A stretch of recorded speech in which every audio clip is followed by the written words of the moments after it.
Você se sente incomodado toda noite quando vai dormir, pois sabe que assim que pegar no sono estará emitindo um ruído tão alto e irritante que irá incomodar todos ao seu redor?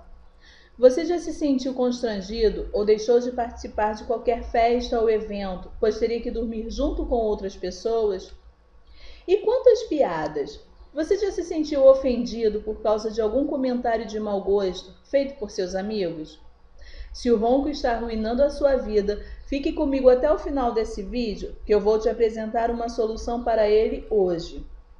O ronco é irritante, é barulhento, perturbador e embaraçoso. O ronco afeta todos à sua volta.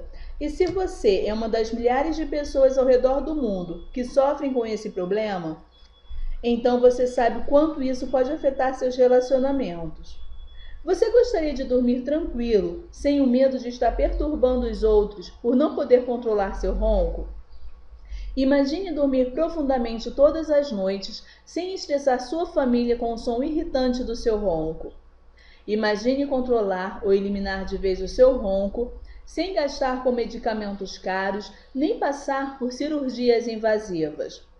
Você pode parar de roncar hoje e eu vou mostrar como, com métodos naturais para parar de roncar. Muita gente acha que o ronco é uma condição com a qual será forçada a viver pelo resto da sua vida. No entanto, controlar o ronco é muito mais fácil do que você imagina, especialmente se você aprender um método natural para acabar de vez com ele. O que vou lhe mostrar vai possibilitar que você controle